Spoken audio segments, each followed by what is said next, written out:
Can you hear? Good afternoon, everyone. Thank you all for being here with us today for the first in-person Economic Business Forum event in a couple of years. It's great to see everybody in person again, finally. My name is Mike Keene. Yep, thank you.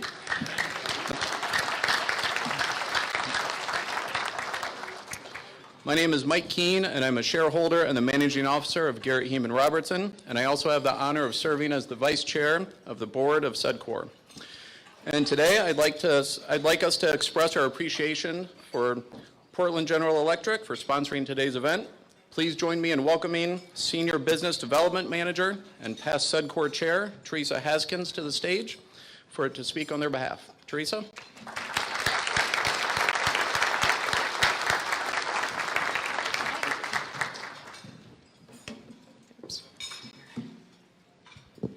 I thought Mike had a few slides, but I guess not.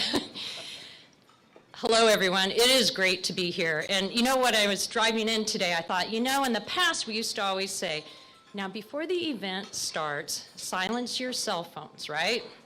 And then we had COVID, and we were saying, you're on mute, you're on mute, you're on mute. So I am hopeful that our new phrase for the next few years is, let's meet in person. Let's meet in person. So, with that. Let's meet in person. Yeah.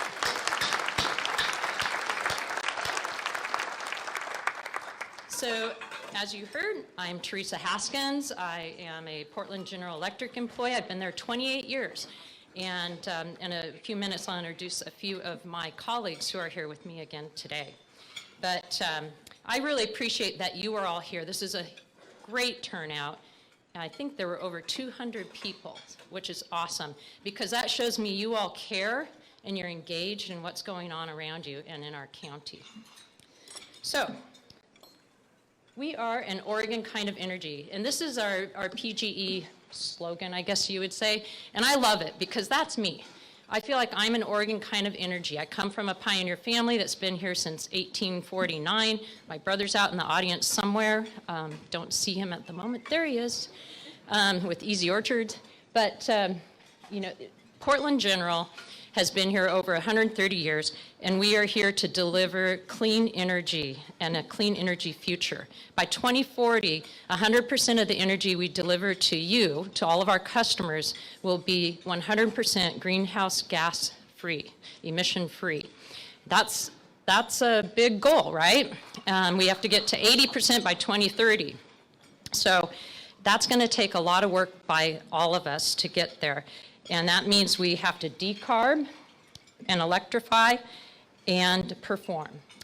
But we do that every day in the face of cybersecurity risks, which right now are much greater than they had been before because of our events in the Ukraine. There are storms. A year ago, we had our huge ice storm that you all lived through as well. And fires, which we'll hear more about from the county and how they impact us as a utility and others. So it is not easy to keep being an Oregon kind of energy when all those parts and pieces are changing and moving around you. And we all want to be safe and secure, and that means having power at your house or your business. So with that, let's see. Oops, went too fast. So we're more than a meter. We're a lot of people. And if my colleagues at my PGE table here would please stand up. I want to introduce you all. On your tables, that little table tent, it says portlandgeneralelectric.com, and then there's a /SEDCOR. So if you pop on our website, you will see some of the products and services that you also see up on the screen that are geared toward all of our business customers. And my colleagues who are here today are willing and able to answer any questions you might have after the session or later on. If you just want to get a card and call later, please do that. Because Portland General is really about your business, not just as a residential customer, but also as a company and whatever that might be. So thank you everyone for being here. Appreciate that a lot. And I think we need to introduce the commissioners because you're really here to listen to them and not listen to me. And as much as PGE wants to be part of all that, let's meet the future together. Let's meet our county commissioners and hear what they have to say. So the official introduction. So our Marion County Board of Commissioners, we have outgoing Chair Kevin Cameron, Commissioner Colm Willis, and current Chair Commissioner Danielle Bethel. And they're going to do, if you guys come on up, please, that'd be great. We're all here to hear them give the State of Marion County address. And so we will learn more about what the county has achieved in this past year, how the county is responding to important issues and concerns facing all of our communities. And then we will learn about their vision for the future, which I think fits very well with my little PGE logo, which is let's meet the future together with our county commissioners. Good to see you. Thank you. Thanks. That's it.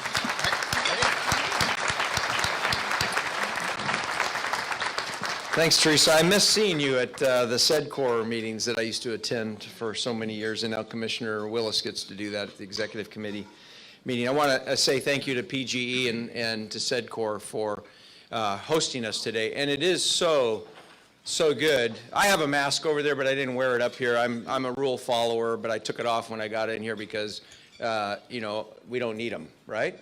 Okay, but I do follow the rules. Well, I do follow the rules until I'm told otherwise in my life. But this is my eighth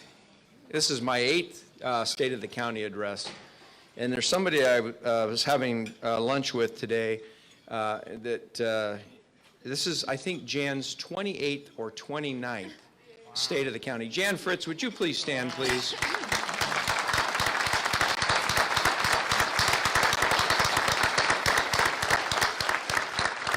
We would not be here in the condition we are without great leadership from the top in Marion County. And John Latimer was here for many years, and Jan Fritz took over just before COVID hit. And so Jan's had a real easy time the last 2 years, right? It's been great to have her here. I'm going to just go through some highlights of what's happened, and what I'm going to present to you is basically what we're going to have in our budget presentation here in July for this next year's budget based on our 21 accomplishments. And it's really over a 2-year period. I know last year we did this virtually, and one of the things that we said was we had a new commissioner, Danielle Bethel. And if you think about it, in 2021, Danielle was sworn in, I don't know what, January, whatever, and I'll be darned, oh my gosh, what has happened with Danielle Bethel here? What amazing things have happened, and having the great energy and leadership that we have from Danielle. So that started off in 2021, and then we had the ice storm that hit us in February 13th. And I want to recognize there's a lot of city people here today. I know the mayor's here with us, the city and county public works departments, and all those volunteers that took on the efforts to relieve, and we're still doing it. We're still bringing things to Browns Island where all those chips are being turned into really good stuff you can put back in your garden. And then I wouldn't do the right thing without recognizing our public safety, and a few of our deputies are here with us today, and the sheriff's department and the police departments that actually went door to door and did wellness checks on people because they didn't have power for at some point in time. I don't know how long your longest customer was, a couple weeks probably without power. So those wellness checks.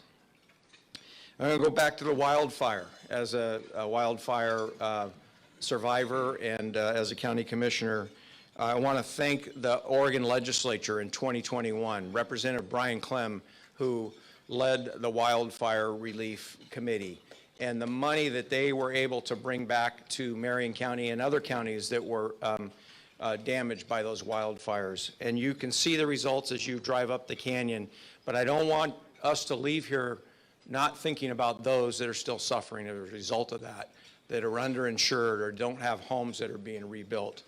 But the wildfire relief and rebuild in the canyon continues to go on, and I'm sure you'll hear a lot more about the details from Commissioner Bethel and Commissioner Willis about that. And then there was COVID. COVID, we continued, obviously we had the spike and we had more deaths, but some things that happen in our health department. The healthy table is here as I introduced them. They're right here in the middle. They were eating salad, so they're healthy. But I want to say this, that Katrina and the health department, the things that we did working with our underserved communities, we gave out over I think it was about $1.8 million in grants to our community organizations to try to get vaccines into the underserved communities. And we have a lot of partners, some of which are probably here today, that helped make that happen, to get it to people who we were having a hard time to get them the vaccines that needed those vaccines. And then the businesses that were impacted by COVID. I want to thank the Willamette Workforce Partnership. We were able to get out $2.1 million in business grants to people who needed those that were forced to shut down in 2020 or in 2021 and help them survive in their businesses. And as somebody who still has some restaurants I'm involved with and Class A office space, you know that is a tough place to be. Nobody's in their offices. And then I want to recognize the COVID. I visited Salem Health a way back, and I went to their intensive care unit and saw the nurses and the doctors and listened to them and saw the tears. And I would be remiss not to recognize all our healthcare professionals. And I have a guest here that is shadowing me today. Katie Mix is a RN from Salem Health, and she's working on her bachelor's degree. And Katie, on behalf of all the nurses and doctors that have been working so hard to take care of us, thank you very much.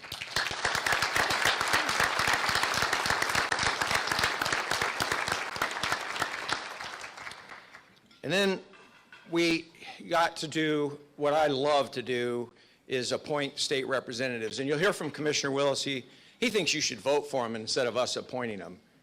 He always says that. I remember this That's about true. it. That's true. true. Right. They represent the You should people. vote for him instead of us appointing him. But the way the process works, when somebody resigns or leaves for some reason, the parties send us candidates. And we got to appoint 3 of those in this last year. And I know that Representative Jessica George is here with us today. We got to appoint her. Congratulations, and thank you for your service. I don't believe Council President Hoy is here. Representative Hoy, we appointed him to replace Representative Clem, and Anna Scharf to House District 23. Were those 3 appointments that we got to make, which I think were really important to serve us as the citizens of Marion County. 2 other things. The wildfire tax relief. We worked really hard in 2021 on a House bill that we were able to get passed that allowed all those fire victims, and it was optional for counties. And we are so far the only county that implemented this. We actually refunded 10 of your 12 months of property taxes if you were impacted by the wildfires.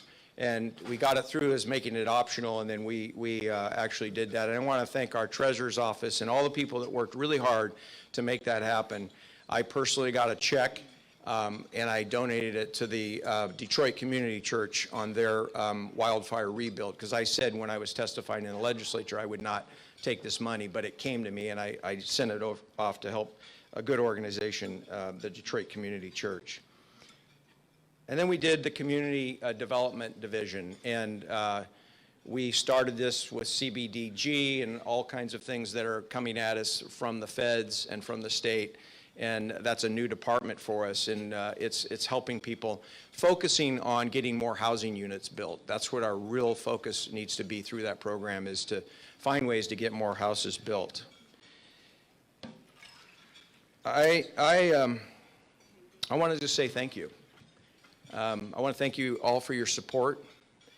This has been a crazy 2 years. Personally for me, personally for everybody here, we've all been impacted either by fires, ice storms, COVID, whatever. And I want to thank you for being here today. And I'm looking forward to the questions and answers periods that you have, and we'll talk more then. So thank you very much. With that, I'm going to introduce, I guess it's the middle commissioner, right? The vice chair. So we have this thing. You're either the chair, or you're the vice chair, or you're the second vice chair, right? I guess I made that up with Sam and Janet years ago. When I became the second vice chair, I said, When the other two are gone, you're really powerful as the second vice chair because you can't do a thing by yourself without two commissioners. So with that, Commissioner Willis, who is the second vice chair this year. Oh, excuse me, the vice chair this year.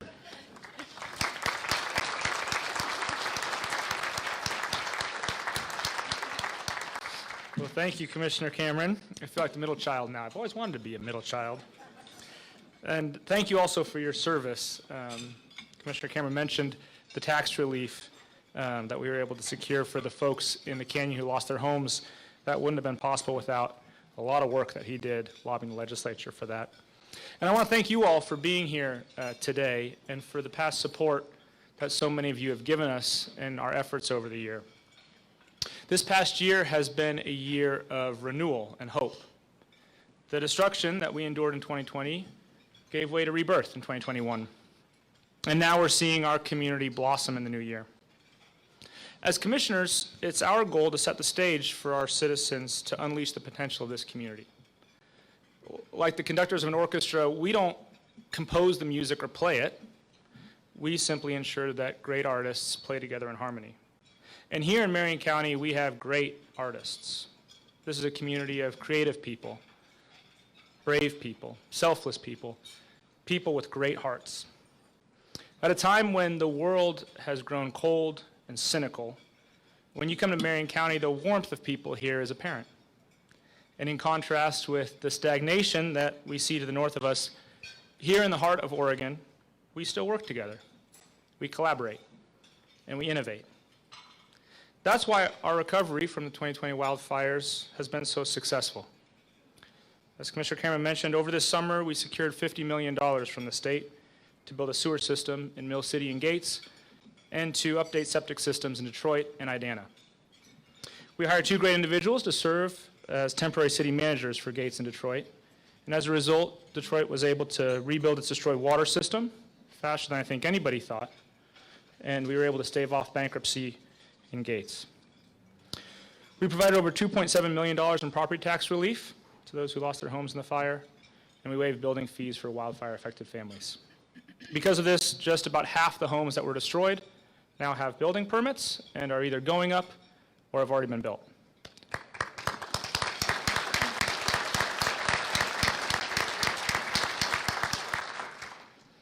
Most of our citizens in the Santiam Canyon are on the road to recovery. But we weren't the only ones making that happen. A huge thank you is owed to many of you in this room. The local businesses, churches, and nonprofits who came together to support the recovery effort. The Santiam Canyon Wildfire Relief Fund, which was a project of Santiam Hospital, to date has provided $2.3 million to victims of the wildfires. And local companies led by Nick Harville and Rich Duncan have worked together and built a state-of-the-art civic center and public safety building with donated materials and labor for the city of Detroit. Recently, the Oregon State Sheriff's Association gave Marion County its award for the best emergency management program in the state. And this award is not just an award for Brian Nicholas and his public works team, or for Sheriff Joe Cast and his team in the sheriff's office, but it's for all of our partners here in the community. It's a recognition of what all of you have done to help rebuild the canyon. For a long time, people looked north for economic and political leadership, but that's no longer the case. Now, all across the state, people are looking to us to lead the way. It's our time to showcase the Marion County style of government. It's community government. It's representative government. It's government that's close to the people who we serve. It's responsive, it's caring, and it's limited. It's limited not because we don't have high expectations of our public servants. We do. But because we understand that the greatness of our community resides outside of the government. And we love our small businesses, schools, churches, and families too much to get in the way of the heights they can achieve. Instead of looking to the government to solve all of our problems, we look to each other. We use our government to facilitate, to collaborate, and to innovate. And we hire and promote public servants who are outcome-oriented, service-minded, and have a heart for our community. As a result, we're a force multiplier, empowering the people that we serve.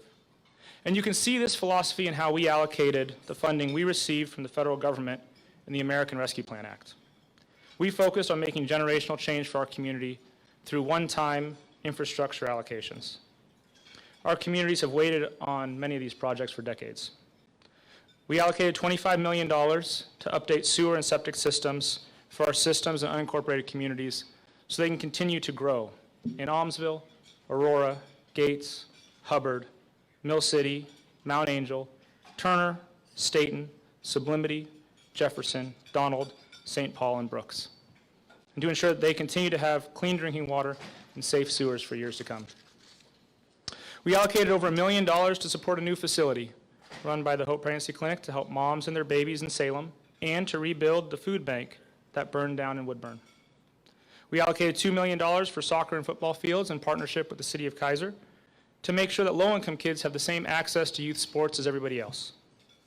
We allocated $9 million to rebuild and update the county's radio system that was partially burned in the fire so that our first responders have high-quality communication equipment when they put their lives on the line for the rest of us. We work together in government because we know that together we can achieve heights we can't achieve on our own. But we also know that when the government occupies too much of a space, it sucks up all the resources and regulates innovation out of existence. In short, it destroys human potential. And that is too terrible a thing to risk. That's why over the last year we pushed back when the state government overstepped its bounds and hurt the people that we serve. When the state told us we had to fire our employees who chose not to get a COVID-19 vaccine, we refused. We respect the right of our employees to make their own health care decisions, and we didn't think it was right to condition their employment on a personal medical decision. We also made vaccines available to our employees to ensure that they had access to potentially life-saving medicine. When the state shut down our restaurants again last May, we immediately pushed back and let everyone know that there wasn't data to support that decision. Within a week, it was rescinded. We also spent millions of dollars getting test kits and vaccines out to the hardest hit areas of Marion County. Our community is a community of innovators. We're a community of pioneers. Marion County is home to Oregon's first county, and we haven't lost that spirit. This is where it all started, just up the road in Champouy Park. And those people who came together to start Oregon and throw their lot in with the United States, they didn't agree on everything. They didn't all go to the same church. They didn't all speak the same language. They didn't all come from the same countries of origin. But they respected each other. They worked together, and their children and grandchildren still live here today. And they're still the same practical people that their ancestors were. If it works, we keep it. If it doesn't, we toss it. And this type of thinking keeps us grounded. And we need to bring this philosophy to our effort to tackle homelessness here in our community. We have some phenomenal private organizations in this community. And they've moved mountains to provide affordable housing and shelter to the folks on our streets, especially those with unique challenges. In particular, I'd like to point out the Union Gospel Mission. This organization and its partners recently spent $18 million on a brand new shelter, and it's more than tripled their capacity. I toured it the other day, and it's something that the city of Salem should really be proud of. And the Salem Housing Authority has also provided housing to hundreds of folks who are homeless. And we've teamed up with them, and Marion County is providing behavioral health services on location, so now those folks coming off the street have the best chance to be successful. And we've just committed $3 million to Salem's new Homeless Navigation Center. And I want to stop and thank Mayor Chuck Bennett, who's here today, because none of this would have been possible without his leadership. Thank you, Chuck.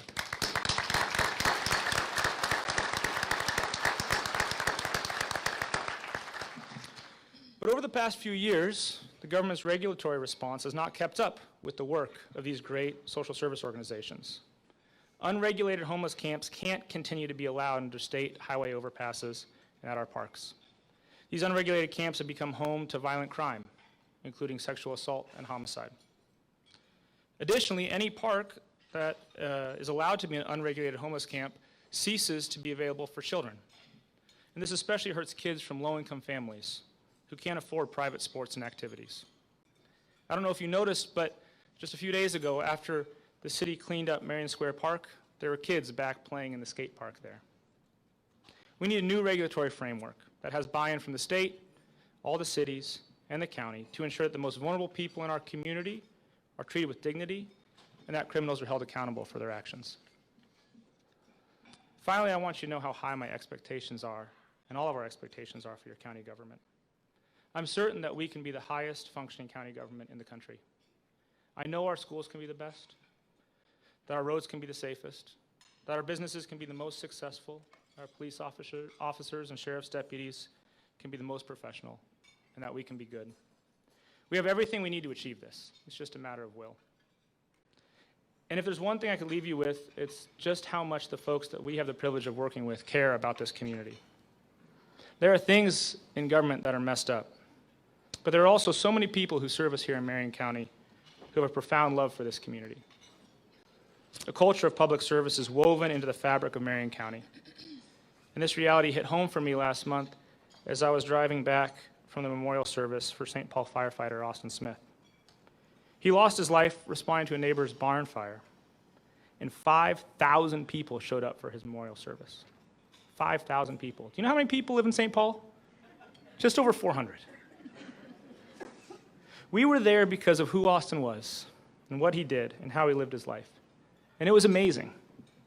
And the community of St. Paul is amazing. They have a 24-hour-a-day, 7-day-a-week volunteer fire and ambulance service. It covers 35 square miles without a single full-time employee. Thousands of people rely on this professional volunteer service because they can. Because this small group of dedicated people and their parents before them and their grandparents before them have protected and guarded their little part of Marion County. They've looked after their neighbors, and they've served their community selflessly and with great love. They respond to every single emergency without a single full-time employee. That's who we are here in Marion County when we're at our best. So the next time you feel sad or cynical or like all the effort you put into something is wasted, on those bad days, I'd ask you to remember the incredible people here in Marion County who every day are willing to give everything they have for you and everyone in this community. They love you, and they're glad you're here. And I can't think of a place that I'd rather live or work or raise my family. So thank you for letting me serve as your county commissioner. God bless.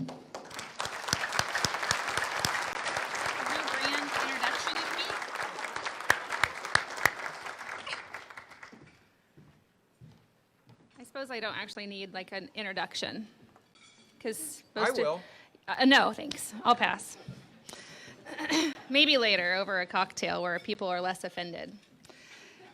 So I'm Danielle Bethel. I'm the newest county commissioner in Marion County, and I'm really excited to be here. Like I'm not the like read it from a script kind of girl. I have notes and I have some stories, and I apologize to any and all of you if you're offended at the end of this time of myself on this microphone. It's not my intention to offend people. It's my intention to be the most authentic self I can bring to you to serve you in Marion County. So last year, oh my gosh, I was in front of a tiny little camera at the top of the wall in our boardroom giving my first State of the County. 2.5 months into this job, after 1.5 years of campaigning, which felt like I was doing the job for free because of COVID and wildfires and exactly what Commissioner Willis just talked about, which is a spirit of giving, a desire to serve you. And so I talked last year about what I thought it would be like to be a county commissioner, because I thought maybe I had a clue. But I can tell you today I did not. There's really no preparation for this job. I imagine I'm looking at a couple of beautiful elected officials in front of me that could probably say multiple times over, you just don't know what you're getting into until you get in it. And it's different. Being a commissioner is different than being a senator or a representative or a city councilor or, heaven forbid, a school board member. That happens to be a part of my life too. So before I get into my speech and talk about the things that are important to me and the things that we've worked on together, I really want to acknowledge some friends and partners. So I had our communications team ask SEDCOR for a list of electeds. And I think it's important to acknowledge you, because holy crap, has it been the worst time to be an elected official in like history. So when I call your name, I would love it if you would please stand up and just give a wave. And first and foremost, State Senator Kim Thatcher.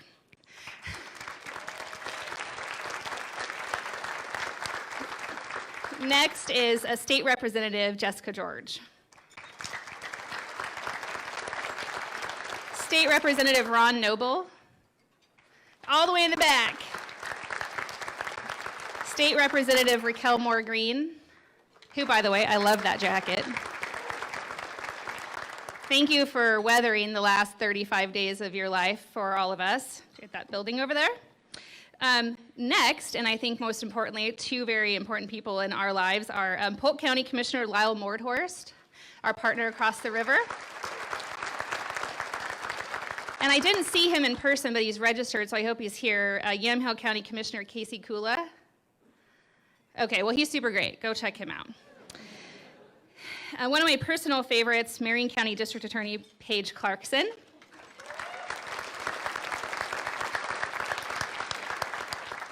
And although not officially elected, but a very important part of the elected team, Marion County Under Sheriff Jeff Wood.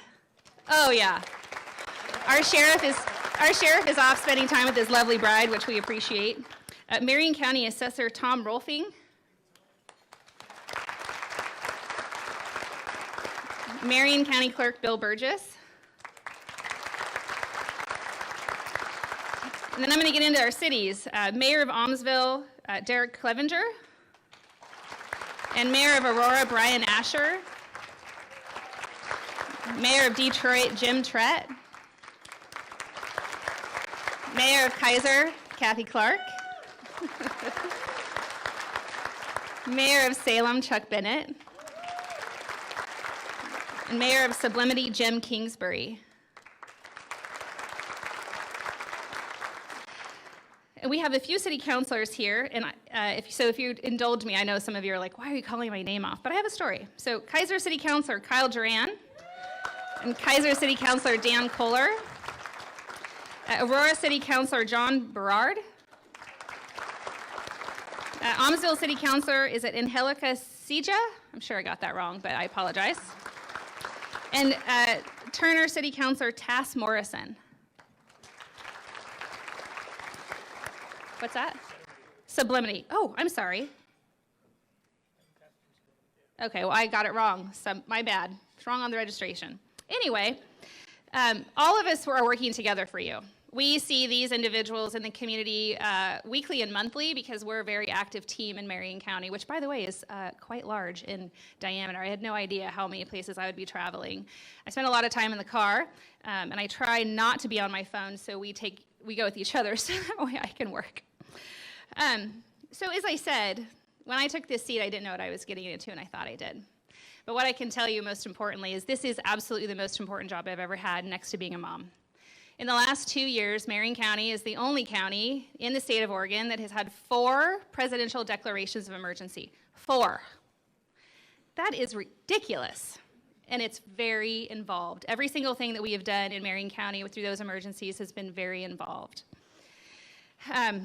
We have some really amazing staff that I'm going to talk about, and I'm going to introduce them too, so be prepared because it's coming your way. But I just want to talk a little bit about myself. I'm the weed on this board. Commissioner Cameron often talks about getting in the weeds, and so somewhere along the way last year, somebody said, you're like a dandelion, you just pop up everywhere. And I am not mad at being a dandelion because they're very versatile. You don't just hold them under your chin to determine if you like butter on the playground. Like, they're a really good weed. And look, yellow looks great on people. Retmore Green looks amazing in that yellow jacket. I pride myself on being the weed of Marion County and getting to know each of the individuals that are in our community making a difference, because we can't do it alone. Our staff can't do it alone, and we don't want to do it for ourselves. We want to do it with you and for you. So I'm excited to talk about some things that I've worked on with our team, but mostly just passionate things that I jumped right into head first to see if I could create change. And the first thing was the wildfires. Boy, it was really hard. I love that Chief Womack put a photo of Salem police officers holding some goats in his annual plan or whatever that book was that we got in the mail. You know who took that picture? The district attorney, who was there taking care of goats with her daughters and her husband, who at the time was a law enforcement officer. I didn't know anything about animals. I'm thrilled to have friends like Nick Harville, who knows everything about feed, and people who were just willing to show up and do things. Just roll up your sleeves and get it done. I didn't think for any imagination of my mind that when I became a commissioner, what I had done was over. But I also didn't realize that it was going to be as emotional as it has been for me. I ran right up the canyon probably the first day as a commissioner and said, what can I be doing? Because I now actually have the ability to say we're going to do it. And we are. Housing is one of the biggest challenges that every wildfire-impacted community is facing today. And Marion County, as you heard, is doing very well in recovery. Actually, we're leading the state in housing rebuild and recovery. But we're mostly doing that, and this isn't a bad but we're mostly doing that for people who have second homes and good incomes, retirees that have a plan. But what about the people that don't have plans or lack family and community and resources and access? Those are the people that I'm working really hard for. Our team is showing up in droves. Poor Jan. I'm sure when she watched the campaign through 2020, she thought, if she wins, what's this going to be like? And I still don't know if she's figured it out, because we come up with some really wild ideas, throw mud at the wall, and whatever doesn't fall, we chase. So I have been an incessant pain in the ass for the Oregon Housing and Community Services Department since I became elected, and I'm very proud of that. They have buckets and buckets of money from the feds and the state to deal with 5 counties that caught on fire. And I can tell you right now, they haven't even spent a third of it. And how far out are we? I don't want to be too critical of them, because they're government, and government does not move fast.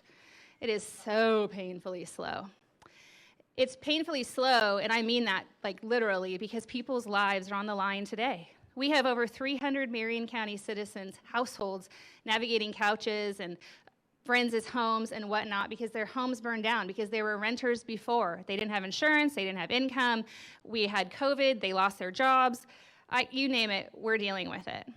And it's not fair to them that this money is sitting in someone's bank account because they have to create a policy to be able to figure out how to get it in the community. And I'm personally offended by that, and it's not news to them, because I tell them on a regular basis that this is offensive and harmful.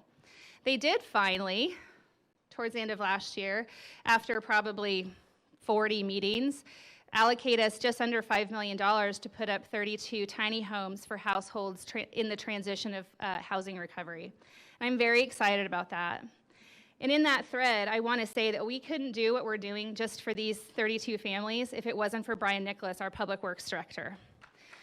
Will you stand up, Brian? He's not one for the limelight, but Brian calls himself a bridge guy. And he is. He's super excited about bridges. I love that. But he's more excited about people and making sure they're safe. And we have engineers and all the resources in Public Works that I couldn't even imagine. And he never says no. He has said yes to every opportunity to make sure that we can get a project done for these individuals up the canyon, whether it's the sewer system, whether it's housing, whether it's whatever infrastructure. Brian's team is on it, because Brian sets the bar extremely high in the state of Oregon to make sure we are served in Marion County. And he sat at the table with Matt Lawyer to make sure that when we were looking at these lots, we were inheriting a park now from the state, which I'm very excited about, by the way, long-term planning, to put some tiny homes on to get people back up into their communities. But Brian was like, well, here's all the hurdles, which is what he does best, and then I patiently wait for him to find the solution, because he already has it. He's a slow delivery, not like me, where I'm like, okay, the risks are over there, I'm gonna go get it done. Those people, there's 16 households that will be selected over the coming weeks with community partners to go into some tiny homes in Gates. We worked with the City Council of Gates, the Council of Governments, to do some land use things. And it's actually going to bring life right back into the downtown area. It's not permanent, because we want to turn that into commercial use in the future, but it's necessary, because there are people who are from Gates that are living in Texas and New York and Eugene and Florida who want to come home, and we want to put them home. There's also people living in rundown RVs and in parks and places that want to come home, and we want to get them home. So we're working on that. It's a constant daily struggle, but we're working through it, and I'm very excited that by the end of this year, we'll have 32 tiny homes open, and we're going to work on another project, because OHCS is not mad at me for my persistence, because they asked us to find another project, so that way at the local level, we can be executing what we need to do, which is taking care of our citizens. So thank you, Mayor Clark.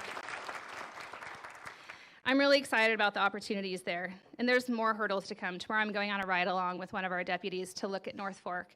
We talk to those residents frequently. Actually, you hopefully saw on the slideshow that we just gave a check for I think $47,000 to a nonprofit up the canyon to expand radio communication access, because during the fire, all those up Elkhorn and so forth didn't have that connection. We are trying to bring people in so they're safe. Moving on to that, the ice storm last year, oh my gosh. So I live in North Kaiser, and I had a tree on my house. That was super exciting. But what I learned during the ice storm is that Marion County is just like Kaiser. We just get things done. Marion County just shows up. I know, there's my little Kaiser table over there. I'm from Kaiser, people. But what I learned is if you don't have a generator and you own a big business, you should probably get one. Specifically, if you're a nursery or a mink farm or a mortuary, I really want you to get a generator. Like, oh my gosh, last year, our emergency management team, they set up the call bank, and I got coined the animal lady somehow, and they're calling me trying to figure out how to handle a mink farm in Mount Angel that lost property, and I don't know anything about mink. So I got in my car, and I drove out there, and one of the deputies on the way called and said, "Where are you going?"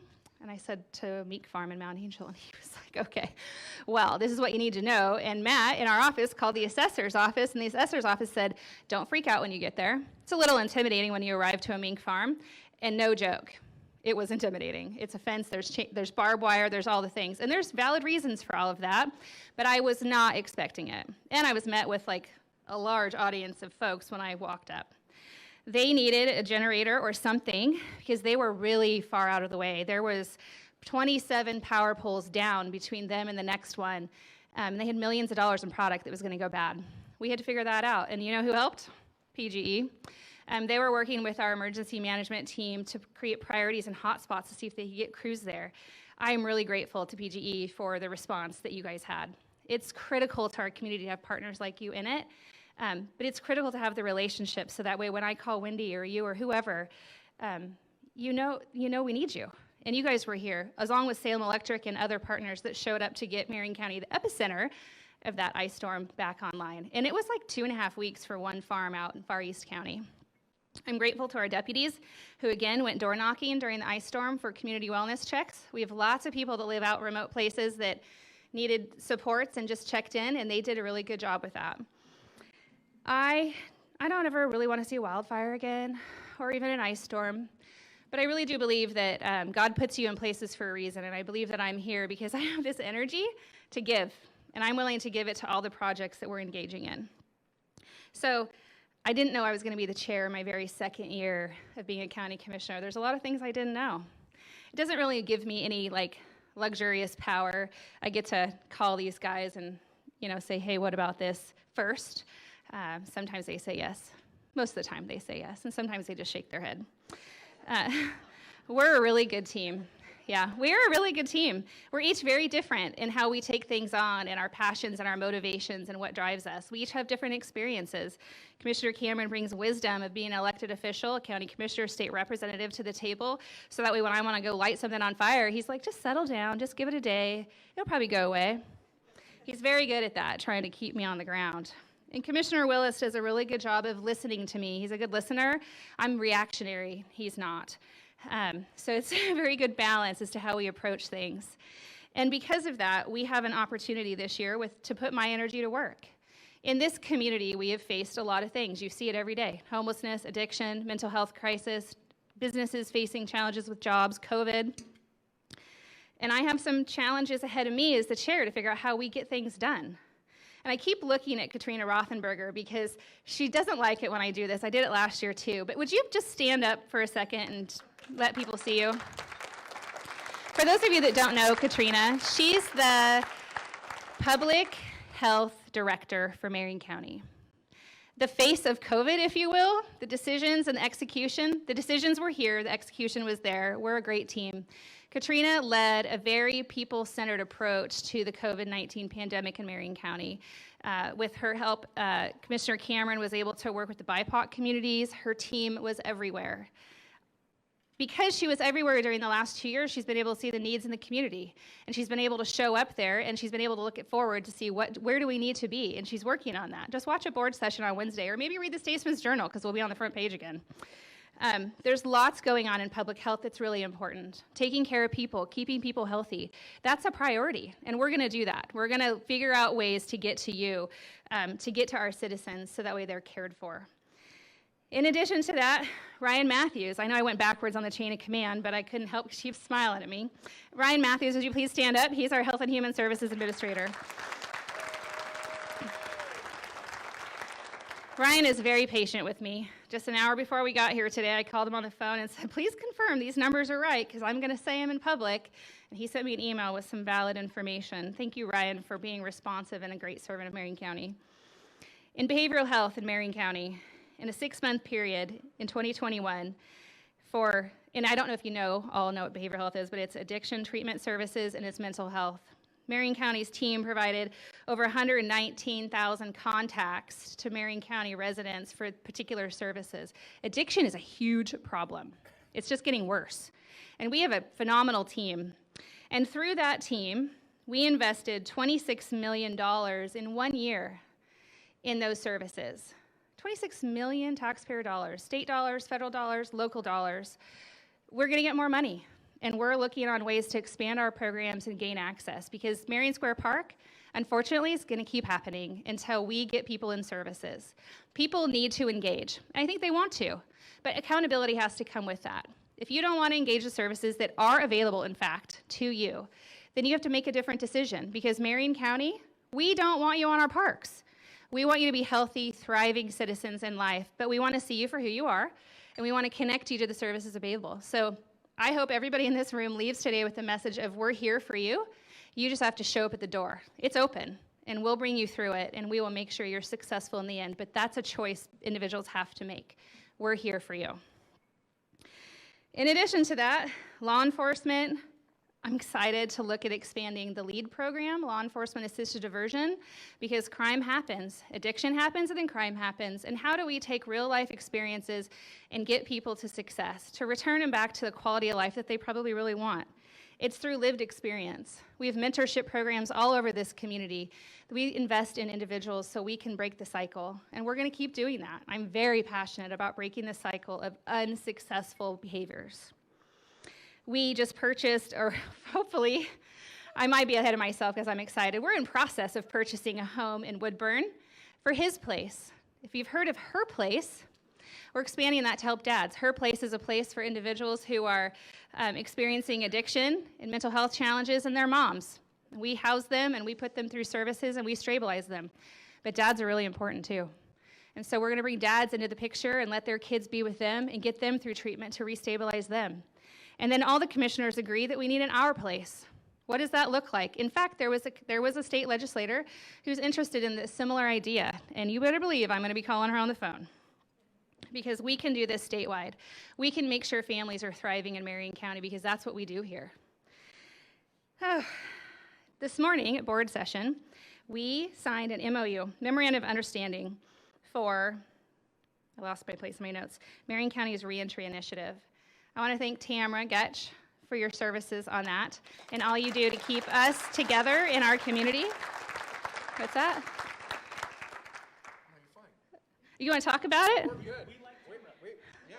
I'll let you talk about it. I say right here, thank you, Commissioner Cameron, on all your work for public safety in Marion County. He's the chair of the Marion County Public Safety Coordinating Council. If you don't know what that is, learn about it. We do important work here, but again, we invest in people. And through this Memorandum of Understanding, we partner with the Pathfinder Network, UGM, Willamette Workforce Partnership, Bridgeway Recovery, Center for Hope and Safety, Community Action, Liberty House, Chemeketa Community College, Family Building Blocks, Oregon Department of Corrections, and in our internal, Marion County Health and Human Services, the Housing Authority, the Public Defender's Office, Community Corrections, and again, my favorite, the District Attorney's Office. And you know what they do?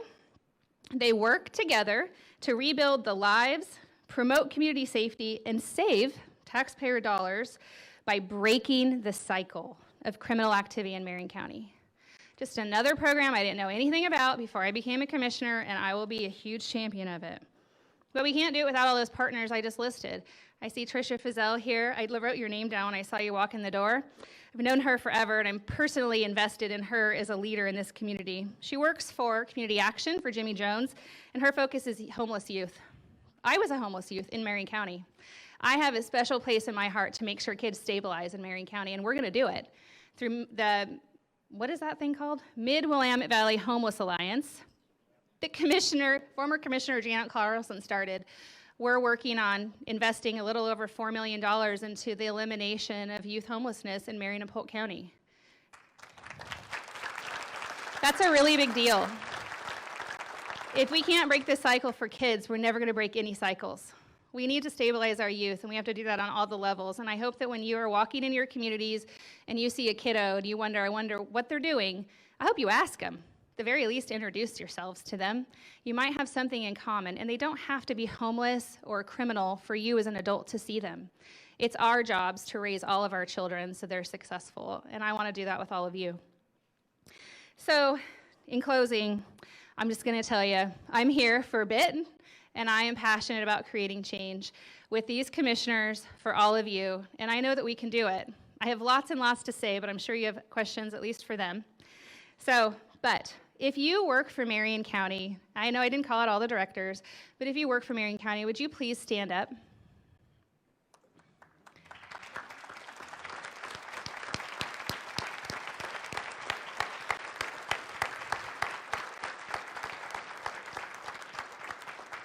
We have just under 1,700 employees in the county, and every single one of them has the intention of getting to yes for you. That's a coined phrase. I don't know where it came from. Brian and I talk about it all the time. We're a customer service-oriented organization. Everything we do is for the citizens. Literally, that's why we exist. So if there's a void somewhere or something you don't like, please reach out to the commissioners, to a department head, and have a conversation. I actually like to eat lunch. I don't get to do it very often, but I would love to go eat lunch and have a conversation with any of you. So, thank you to all of our partners for all the things that you do in Marion County to help us be successful to serve our customers. And also, I personally want to thank Matt Lawyer, Chad Ball, and Jessica Stanton, who are the policy analysts that support this group of commissioners with all the wacky things that we get done. We don't do it ourselves, we do it for you, and we do it with them. So thank you so much. I don't know what's next. Am I supposed to introduce you? So I believe it's question and answers, right, John? You're going to take a microphone away from politicians? I'm not a politician, I just got elected.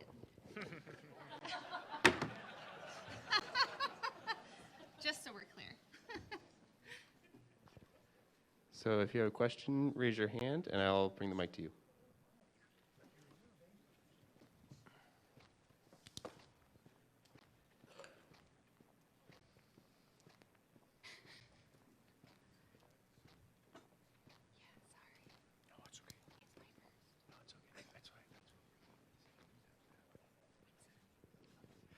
Thank you, Commissioners. I appreciate it very much. The short session actually had some successful funding programs that came down. How will that funnel into the county, and what's your envisionment of how that would be deployed? I'm sorry, I was talking to him and not listening. Can you ask that again? No problem. So the short session that just got completed, there was some funding that was actually allocated by the state legislature that'll, I believe, be coming down through the counties. How do you envision that being deployed, and what do you think that will look like? Well, there was lots of funding allocated in the legislative session, so We just got. I'm like, You got which the numbers. program? We just got the numbers yesterday, I think. Yeah, is They're this probably in an email. What Marion County actually got, Jan, help me out here. I think we had 3 million for, was that the sewer? We asked for two things, Commissioner. We asked, oh, go ahead. We asked for the help for the roads up in the North Fork. Yeah, we got that. We got $1.5 million for that. That's what it And was. you can talk about, you know that, I think, better than any of us. And a bridge. And then we did, we didn't get the money, but we asked for some money for Mill City. Even though we got the $50 million to rebuild the whole sewer system, they have a whole bunch of permits that are backed up right now and can't move forward because their existing system isn't working, or it's at capacity. It is working, but it's at capacity. So the new system's not going to be online for about 5 years, and so there's this gap. And so they got some money to try to fix that situation so that their building isn't completely stopped for 5 years while the sewer system continues. But Kevin, you want to talk a little bit more about the roads? So that's where the roads, we were the first county to implement, thanks to this, again, Brian Nicholas and his team. We passed a piece of legislation back in, I don't know, 4 years ago, that would allow counties to have a safety corridor. So if you know that, if you go to Spirit Mountain, you know, there's a safety corridor there. That's a state highway. We have a highway or a road in North County, the Elin Road, Yagan Road, up there where that whole bad intersection is on I-5 in Aurora. We got $3 million. Thank you, Jessica, Representative, for getting that money to help with those road improvements. We're going to argue over whether it's going to be 13 roundabouts. Is Commissioner, former Oh my Commissioner, gosh. Commissioner Originally it was Brentano, 7, not 13. is it 13 or is it 3, you know? Oh, We Lonnie. want to get Sam back to drive these roundabouts. He hates them. Only because he went the wrong direction in the Kaiser one the first time. So that was another one. That's a personal problem. Yeah, that is a personal problem. Anyway, we have lots of funding coming in all directions, and we have work sessions to talk about how to engage, so you're welcome to participate online for those if you'd like in the future. Are there any other questions? Got a gentleman in the back, just got to get there. So for those of us who don't understand, educate us on what are the barriers to helping homeless folks make the transition to either into a shelter, micro shelters and then into permanent. What's happening? What's the state doing? What's happening? And what can we do? Well, I don't want to talk about what the state's doing because it's not what we're going to do here. But here in Marion County, we want our partners to engage in the accountability of choice. So, and then just access means awareness. We need people to know that there's services available. There's micro shelters through the City of Salem programs, through Church in the Park. The Salem Housing Authority is doing a variety of housing types. People need to be able to access those services. So one is awareness. They need to know about them. We need to share with them. We need to provide them the opportunity. And then once that becomes available, they have to make a decision. And the decision comes with rules and guidelines and expectations. That's life. We have community expectations that we live with every day. They are very compassion-forward rules and guidelines, in my opinion. So ultimately, the answer to your question is we need to tell them about the services. We do that through all of our outreach teams. The city has an outreach team, well, probably multiple outreach teams. The county has outreach teams that are law enforcement or behavioral health based. They go into the camps, do the things. LEAD does the same thing. It's just marketing at its best. We have to be the marketers to folks that need those services, and then they need to engage them and follow through. And then we need to work on housing and housing stabilization. There's a lot of that conversation for another day, but you know, there's lots of opportunity. We just have to put in the work together. If I could add something, I think we actually do a pretty good job on the service side. UGM does a good job, Community Action does a good job, Salem Housing Authority does a good job. As Commissioner Bethel said earlier, we spend $26 million on addiction and behavioral health. So there's a lot, we do a lot on the service side. I think where we struggle as a community is there are 3 different jurisdictions basically that, well, really 4, but the city, the state, and the county aren't necessarily aligned on what type of behavior we're going to allow in different places. And so the problem is if certain folks are unsuccessful in services or refuse to engage in services or want to engage in behavior that hurts people or creates solid waste or causes certain, violates certain community standards, then one jurisdiction may say that's not allowed here, but then they'll move to a different jurisdiction, and then that jurisdiction may have different rules, or it may just be a resource issue where that jurisdiction doesn't have the resources to address that or doesn't even know that those folks are doing that behavior in that community. So I think there really needs to be better alignment between the state, the county, and the city when it comes to what are the community standards that we all agree on, and how do we make sure that we're aligned when it comes to regulating those standards. I'm going to say real simple. It's supply and demand to start with. I mean, I don't know how often I look at Zillow and go, oh, geez, 2-bedroom, 2-bath house is now $400,000. I'm going, could I even start there? We have to do everything we can to build housing. The city of Salem is doing all kinds of things. We've been trying, but if you don't build units, we are so far behind in the state and in Marion County. If you don't build those units, you'll never get there because you have no place to house them. It's just you're putting Band-Aids on the big problem. I mean, our guts are bleeding on housing units. And you all know it. You look at the inflation of housing, and if you don't build, if you don't take some of the codes away and some of the stuff. I asked Josh Josh Graves, right? Catholic Community Services. I said, why is it a West Coast issue more than an East Coast or middle? And he said, you know, in New York City, they probably don't worry about sprinkler systems as much in some of their buildings. They get people in there. I mean, we may have coded ourselves out of the housing market. So we have I mean, all these people here, but it's a long-term problem, and I know we are so far behind on housing units. If we don't take the reins off and just start building houses, and I don't care if they're low income, if they're downtown, or if they're apartments or whatever, build them, and then people will have a better market to get involved with. And then the services come along with them, but you can't just have services without places that people can go.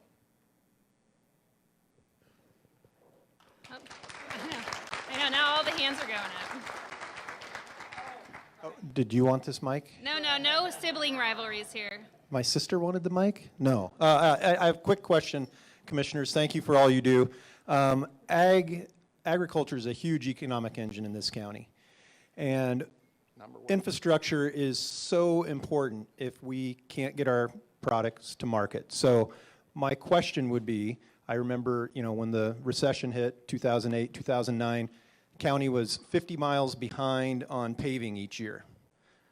I've seen things improve, but I'm wondering what the concurrent condition is of if there's a backlog of paving, and also the condition of, how many bridges it might be too statistical, I'm not sure, but, if there's a lot of bridges that need to be replaced on some of these rural roads, what can we do to make sure that our infrastructure is there to keep product moving from farm to market? Brian's right there, and he knows all the answers. So you should probably go talk to him afterwards. There was a backlog on projects. Since Brian's become our Public Works Director, he's been moving that backlog quickly, I would say, as quickly as possible. The funny thing about these projects is they're all long-term. So you do all your work, and then nobody sees anything for 3 years because it has to be designed and then engineered and then built and all the rest of it, 3 or 4 years. So I think what we're looking at is over the next about 3 or 4 years, we're going to see a lot of building, because over the last 4 years, Brian and his team have worked really hard to push those projects through, and they have a pretty big pile they have to work through. It's also true that we have a situation where the federal government basically wanted to fix all the bridges in the country that they felt might not be safe. And in the classic federal government fashion, they just did a broad brush. Every bridge needs to be replaced. And so we have this sort of funny situation right now. It's actually not funny for our farmers, where we've weight restricted a lot of the bridges in Marion County because we were forced to. And this wouldn't have been a problem if it's not really us, if the feds and the state and us, I guess, had started 10 years ago and we had done 5 bridges per year, then it wouldn't have been a big deal. Some people would feel impacts, but because government was what it was and everybody sort of kicked the can down the road, now you have 50 bridges that are all weight restricted all at the same time. And so we're trying to dig out of that. There's a plan to fix that.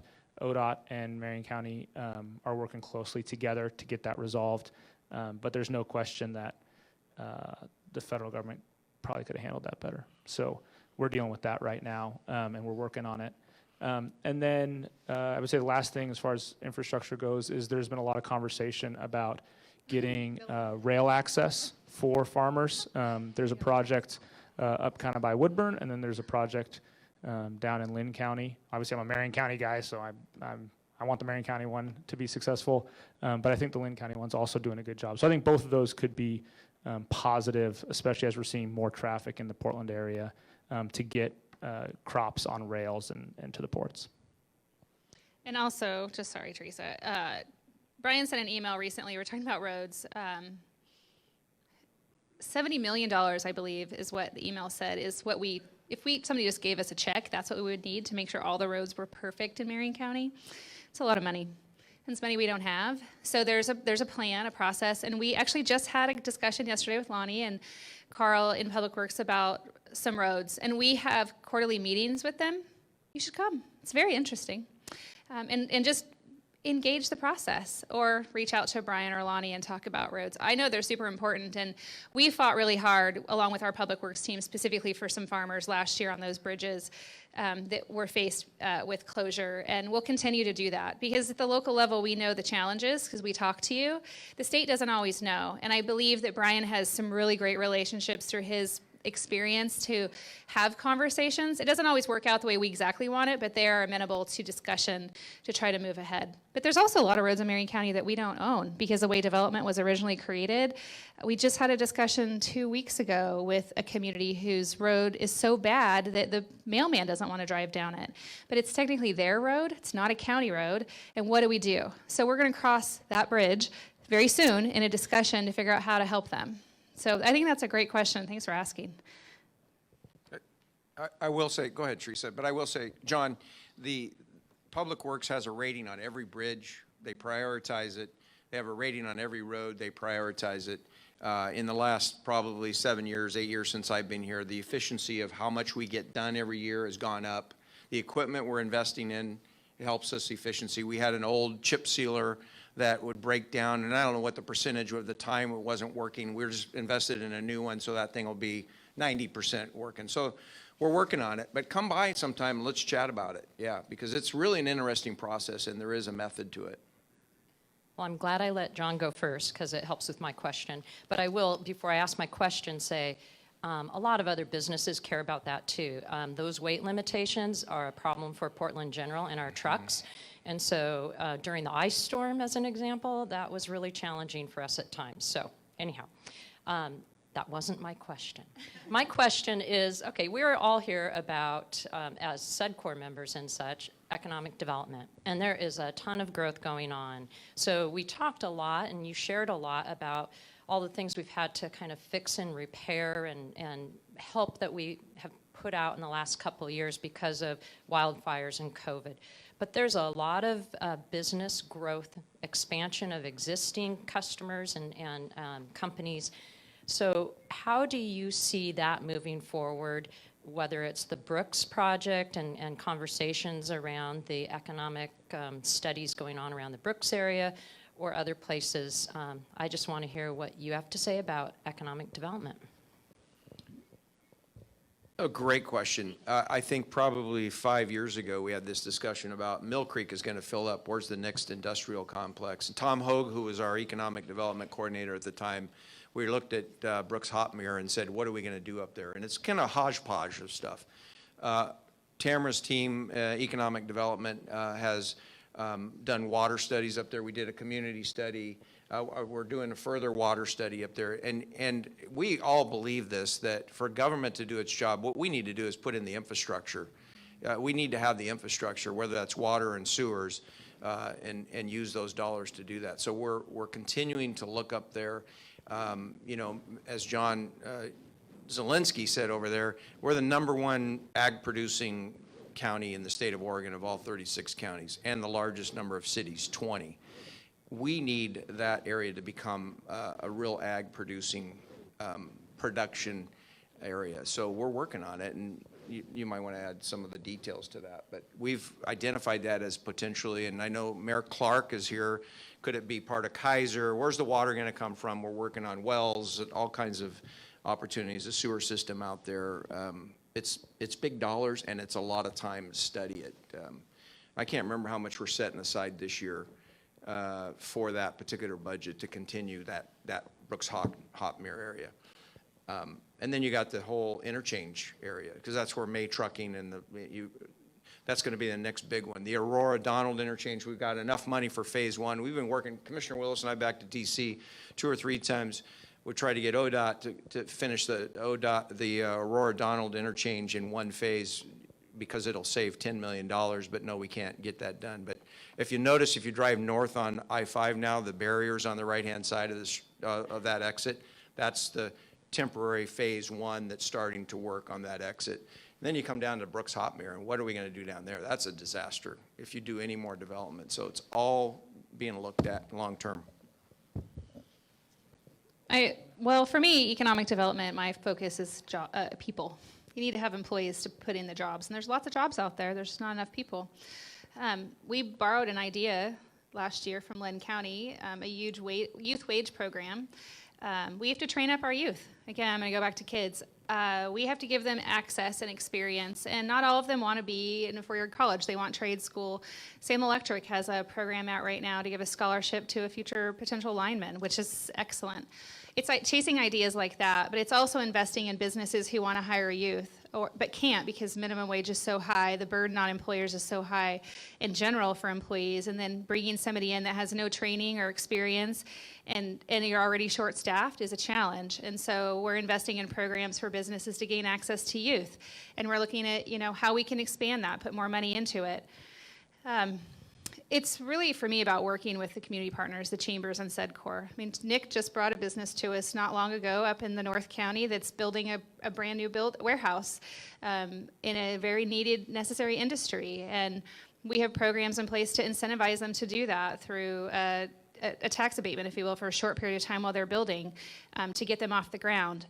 There's lots of ways to do things that work that we're investing in, and I think it's an interesting process. It's very involved. The Brooks-Hotmere process it's split by a freeway. And so how do you grow a community when there's an interstate right down the middle of it? Both communities probably want something very different. In fact, I'm sure they do. And so we have to navigate that because it's going to grow. So there's lots of things happening, good opportunities I'm excited for.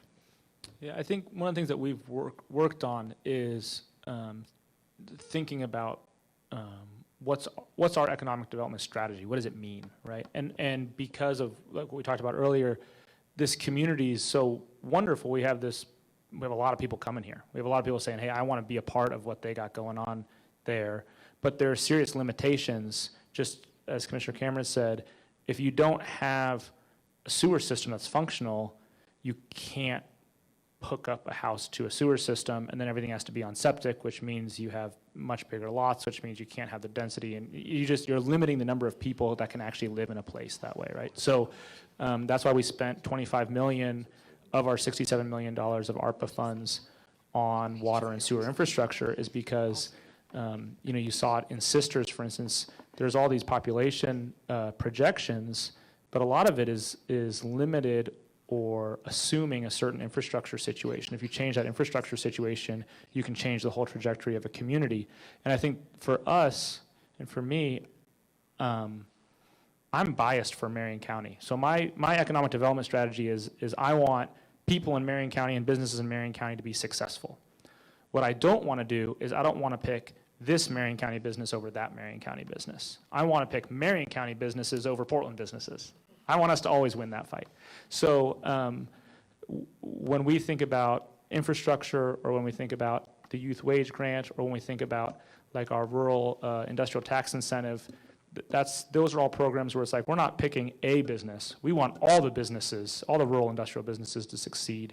We want all the companies that are hiring our kids in Marion County to succeed. We want all of our small towns to succeed. And so I think that's really how I think about it when we're doing economic development, is how do we invest the public resources so that the folks that are doing the work on the ground can do more and be better and be more successful. Commissioners, have time for one more question? Oh, I was just going to say, we need the utilities there. We need PGE, whoever that utility is. Well, Mr. Mayor, we'll take your natural gas, by the way, that the city of Salem doesn't want, and we'll put it in these areas that we're developing. That was supposed to be funny, Chuck. You're not laughing at me. That's kind of funny. John? Well, this isn't a question. I just want to acknowledge county commissioners, as well as lots of businesses in this room. I hosted an event called Heart of the Canyon, and businesses like Rich Duncan, Easy Orchard, Adams Ribs, lots of folks in this room helped make that event super successful. We were able to raise $500,000 for the Canyon Fire Relief Fund. So just wanted to publicly say thanks.